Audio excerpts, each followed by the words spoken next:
So the first is the key terms and theories. The first is we got a sitcom, the most popular form of program on television, and it's basically just a set list of characters that focus on their family dynamics and the situations that they live through. Feminist theory is a gender-focused theory that basically looks to see if the structures of a society are fair when it comes to gender.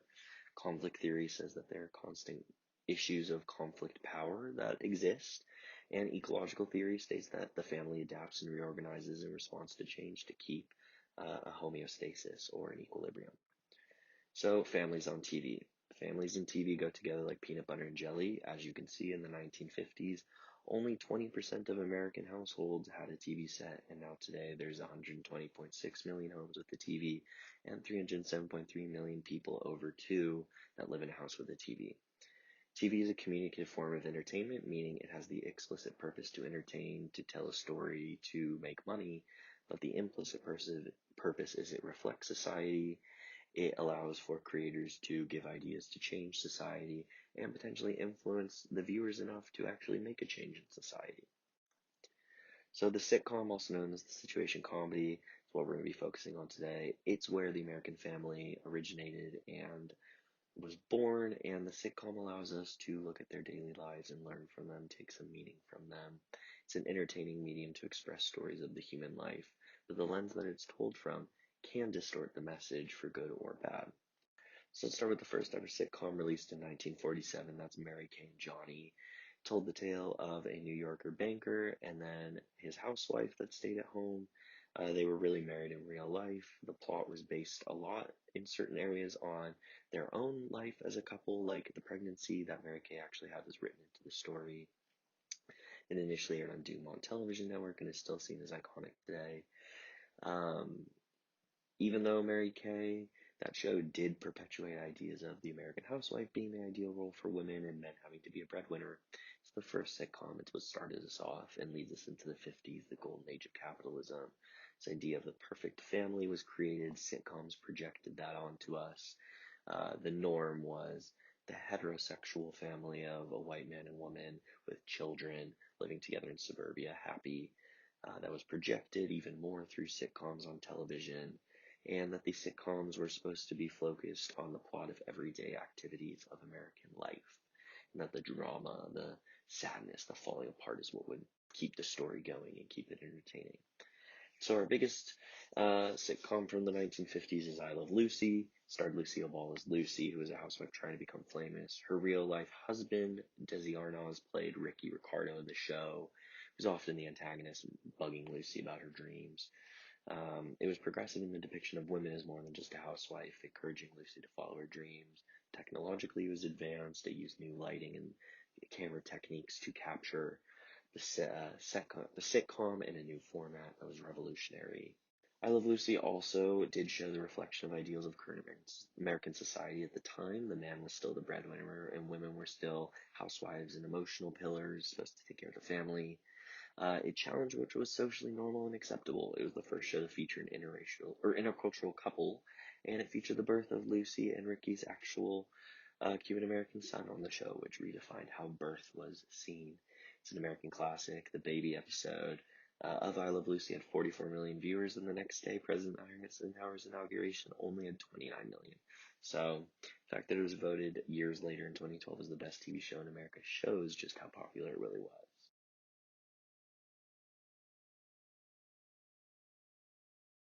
Enter into the new frontier, that's the 1960s. We have this era of peace, justice, equality. Government has big answers to big questions. There's a time of change in America with the Stonewall riots pushing for LGBTQ equality. You had the Bay of Pigs, the Cuban Missile Crisis, civil rights movement, student movement, anti-Vietnam movement, women's movement, environmentalism. All these things pushing us to change our world for the better. And in the 1960s, you have the sitcom growing as television popularity grew. And that leads to more shows to appear like the traditional sitcom in Leave It to Beaver with the ideal nuclear family, teaches the audience a wholesome lesson. We all know the drill. You've got these gimmicky sitcoms that appear like I Dream of Jeannie. That's a fantasy sitcom, often has some fantastical element to the plot, but is still an example of the ideal American family, just with some fun added. And then you have really influential sitcoms from this decade, like Julia, that focused on Julia Baker, a widow and a nurse who happened to be African American, living and raising her young son alone in America. Julia was celebrated as a groundbreaking sitcom for being the first sitcom to actively star an African American woman in a lead role, and also the first to realistically portray African Americans in the family setting. Now, while it was influential, it did have some flaws with some facts made about it. The first being that she was the first African American woman to star in a sitcom. She was actually beat by Hazel Scott, a jazz pianist. But the star of Julia, Diane Carroll, still remains known as the most popular. So therefore, in pop culture, she's seen as the first. And the show is also criticized for perpetuating negative stereotypes of African Americans, but it was later still seen as important and influential for being a prominent show starring an African American woman in a generally whitewashed landscape.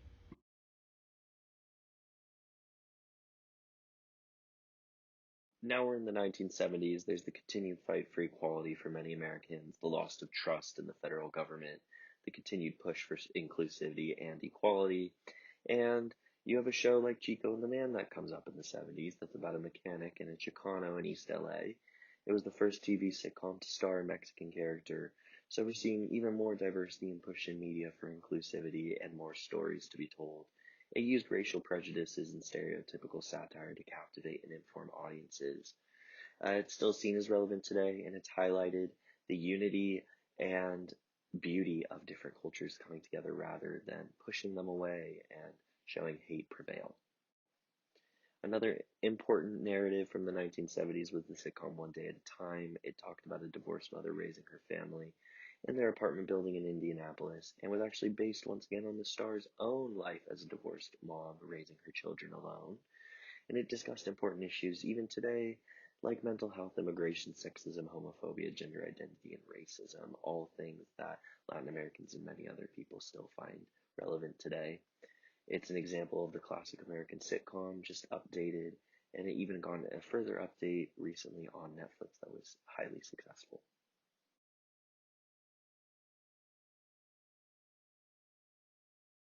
With the 1980s comes a conservative wave flooding America: materialism, consumerism, the yuppie, the emergence of popular culture, Cold War, the movie E.T. coming out, Raiders of the Lost Ark coming out, Return of the Jedi, all these things to give you a sense of time of not that long ago, but you can see how far we still have come from the 1980s sitcoms.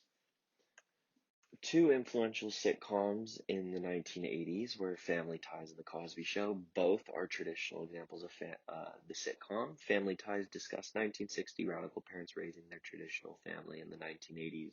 Reagan America talked about counterculture, their struggles amongst one each other, but coming together to love each other at the end of the day. And then you got The Cosby Show, which was the life of a successful African American family led by Bill Cosby, said to be the most profound influence on the way Black America views itself and how white America views Black America, saved the sitcom form, and it set the standards for living in America that transcend race, class, etc. More importantly, it's said to teach people how to be the quintessential father or mother, and the graceful delivery of the show is said to help be what allowed American public to accept new ideas about society and the way life could be, and to absorb them rather than rejecting them right away.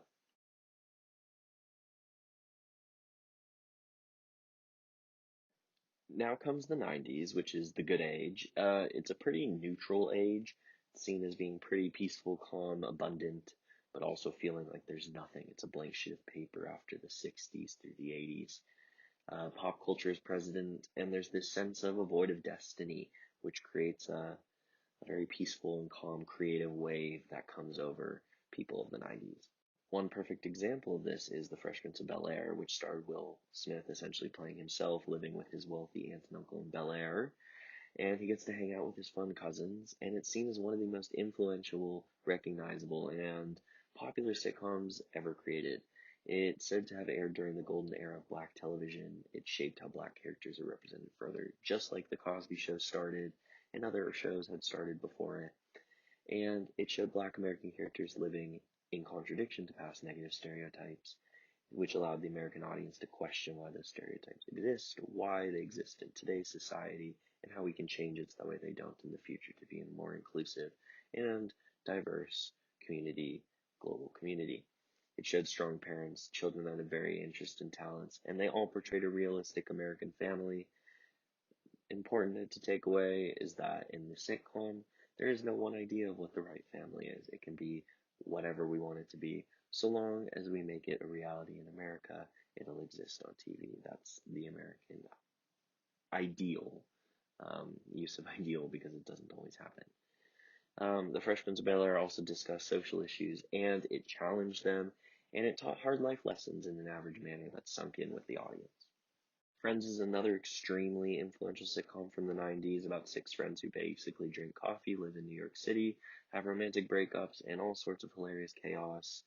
The show's currently planning a reunion. It had 10 seasons with 236 episodes. And it's a variation still on the family sitcom, but this is a fictive kin sitcom. It's not a biological or blood kin. The characters' origin families do appear in the plot, and they do make their own by having children and getting married. But it's largely about the love of family that comes through Friends. That's what Friends are for. It's a coming of age sitcom, talks about independence of oneself in the big city, finding yourself who you are. And while it is criticized for a lack of diversity and representation, it is infamous for its effect on pop culture and its representation in history as one of the most famous sitcoms ever.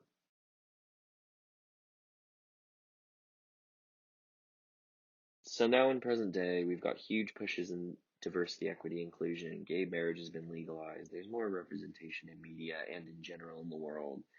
This is an era of justice, as I call it. People are trying to educate themselves, inform themselves for the better, and redirect society and our families as a whole to be more inclusive and better than what they have been in the past from what we've learned.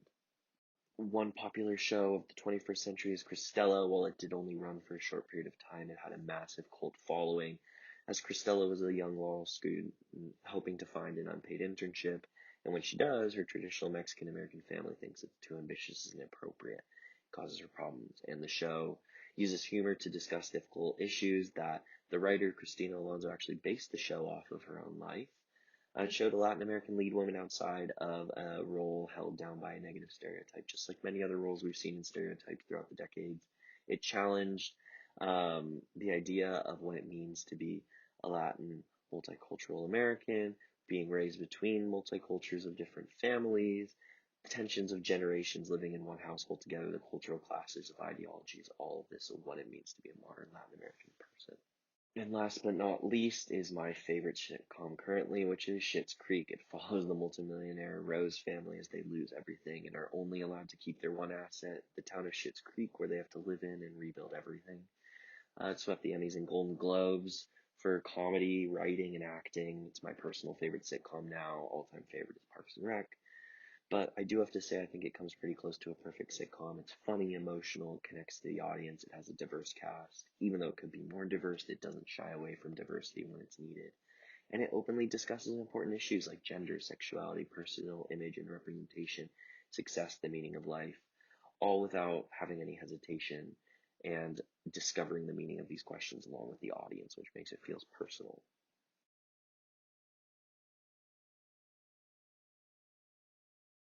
Now, I know that this has been a lot of information, but from this, there are three big ideas to take away that it all boils down to in relation to those three theories I gave you at the beginning. The first is the feminist perspective, and this idea that the role of women has been changing throughout history due to constant pressure for better equality and pushes for women in society, and that won't change as they continue to redefine their role for the better. And we saw this in early sitcoms where it perpetuated the housewife role of women, and that women really couldn't have any role outside of being an emotional figure in the home. And as time went on, the shows evolved, the role of women changed, and we saw women become single parents and thrive, not struggle. And we saw multicultural women and women from different races and ethnicities begin to lead and take the narrative and share their examples. That way more Americans could connect to their story. And the second is conflict theory, which is the idea that there's always going to be struggle between power of groups of people. We saw it in the 60s and 70s with counterculture pressuring society to question what was right and wrong. You saw it with the powerful elite and counterculture hippies pushing each other to figure out what's better and what's going to stick. And you see with media elites versus minorities, women, LGBTQIA, or any other narrative that isn't the norm being that white, heterosexual male who's in charge. And the final big takeaway I have is that in the plot of a sitcom in relation to ecological theory, the family figures out a way to deal with the solution to keep homeostasis and have a happy ending of the episode. There's something that upsets it, that's the drama in the plot, the family reacts to keep the balance, ends the episode on a happy note. In real life, between us and those characters of the TV show, we create a fictive kin sort of relationship that we emotionally bond to them.